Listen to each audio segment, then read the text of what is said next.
Hamas نے غزہ میں قید مزید 2 اسرائیلی یرغمالیوں کی زندگی کے ثبوت کے طور پر ان کی ایک ویڈیو جاری کی ہے، جس میں 64 سالہ کیت سیگل اور 46 سالہ عمری میران نے اسرائیلی حکومت پر زور دیا کہ وہ حماس کے ساتھ جنگ بندی اور یرغمالیوں کی رہائی کے لیے معاہدے پر اتفاق کرے۔ اس فوٹیج میں عمری میران کہتے ہیں کہ وہ 202 دن سے قید ہیں، جبکہ کیت سیگل رواں ہفتے کی پاس اوور کی چھٹی کا ذکر کرتے دیکھے اور سنے گئے، جس سے ظاہر ہوتا ہے کہ یہ ویڈیو حال ہی میں فلمائی گئی ہے۔ عمری اور کیت پچھلے سال 7 اکتوبر کو حماس کے حملے کے دوران پکڑے گئے تھے۔ ویڈیو پر تبصرہ کرتے ہوئے ان کے اہل خانہ کا کہنا تھا کہ وہ ان دنوں دونوں کی واپسی کے لیے کوششیں کرتے رہیں گے۔ دونوں مغویوں کے اہل خانہ نے اسرائیلی حکومت پر بھی زور دیا کہ وہ ان کی رہائی کے لیے حماس کے ساتھ نئے معاہدے کو یقینی بنائیں۔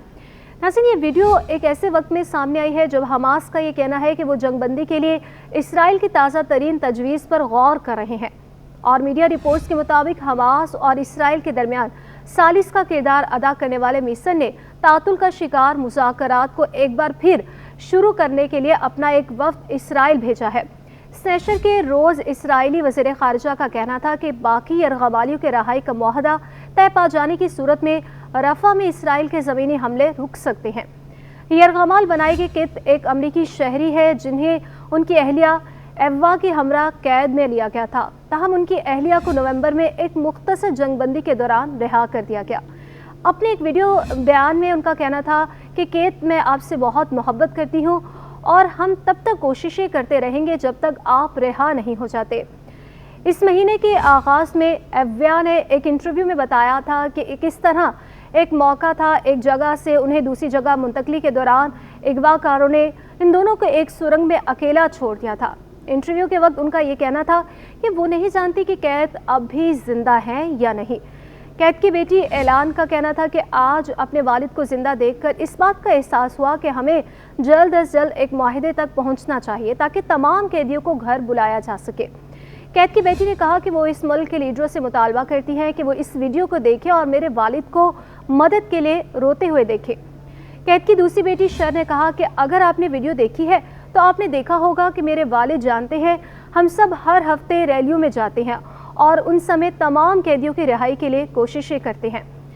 سنیچر کے روز تل ابیب میں یرغمالیوں کی رہائی کے لیے کیے جانے والے ہفتہ وار مظاہرے سے خطاب کرتے ہوئے عمری میران کے والد دانی میران کافی جذباتی دکھائی دیے۔ ان کا کہنا تھا کہ اپنے بیٹے کی ویڈیو دیکھ کر انہیں بہت خوشی ہوئی کہ ان کا بیٹا اب بھی زندہ ہے، لیکن ان کی تقریر کا ایک سیاسی پہلو بھی تھا۔ انہوں نے حکومت کو براہ راست مخاطب کرتے ہوئے اس کے دائیں بازو کے ارکان کا ذکر کیا۔ انہوں نے قومی سلامتی کے وزیر اور وزیر خزانہ سے یرغمالیوں کی واپسی کے معاہدے کو یقینی بنانے کا بھی مطالبہ کیا۔ انہوں نے اسرائیلی وزیر اعظم بنیامین نیتن یاہو پر زور دیا کہ وہ کسی بھی قابل عمل معاہدے کی منظوری دے۔ ان کا کہنا تھا کہ حکومت دونوں افراد کی رہائی کے لیے ایسا قدم اٹھائے جس سے مزید خون نہ بہے۔ یہاں یہ بات بھی قابل ذکر ہے کہ عمری کے والد کی تقریر سے پہلے یرغمالیوں کی ویڈیو ہوسٹیج اسکوائر کے ارد گرد بڑی اسکرینوں پر دکھائی گئی تھی۔ عمومی طور پر اس طرح کی ویڈیوز ٹی وی پر نہیں چلائی جاتی۔ یرغمالیوں کے خاندانوں کے فورم کا کہنا ہے کہ کیت اور عمری کی تازہ ترین ویڈیو اس بات کا واضح ثبوت ہے کہ اسرائیلی حکومت کو تمام قیدیوں کی واپسی کے لیے ہر ممکن اقدام اٹھانا چاہیے۔ ناظرین، رواں ہفتے کے آغاز میں گروپ کی جانب سے ایک اور ویڈیو جاری کی گئی تھی جس میں 23 سالہ اسرائیلی نژاد امریکی یرغمالی ہرش گولڈ برگ پولن کو دکھایا گیا۔ اس مختصر کلپ میں ہرش گولڈ کے بائیں بازو کا نچلا حصہ نظر نہیں آ رہا تھا۔ حماس کی 7 اکتوبر کو جنوبی اسرائیل پر حملے کے دوران وہ اپنا بازو کھو بیٹھے تھے۔ ہرش گولڈ کی ویڈیو کے جواب میں ان کے والدین نے بھی حکومت سے یرغمالیوں کی رہائی کے لیے نئے معاہدے کو یقینی بنانے کے لیے مزید کام کرنے کی اپیل کی تھی۔ حماس کی مسلح ونگ کی طرف سے جاری کی گئی ویڈیو میں 64 سالہ کیت سیگل اور 46 سالہ عمری میران نے اسرائیلی حکومت پر زور دیا کہ وہ حماس کے ساتھ جنگ بندی اور یرغمالیوں کی رہائی کے لیے معاہدے پر اتفاق کرے۔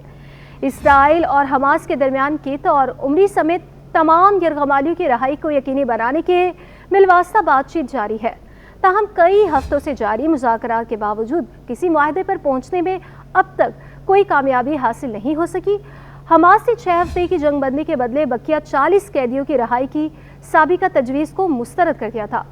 حماس کا اصرار رہا کہ معاہدے میں جنگ کا مستقل خاتمہ، غزہ سے اسرائیلی فوج کا مکمل انخلا اور بے گھر لوگوں کو ان کے گھروں تک بلا روک ٹوک واپسی شامل ہونی چاہیے، جبکہ دوسری جانب اسرائیل غزہ میں حماس کے مکمل خاتمے اور یرغمالیوں کی رہائی پر اصرار کرتا آیا ہے۔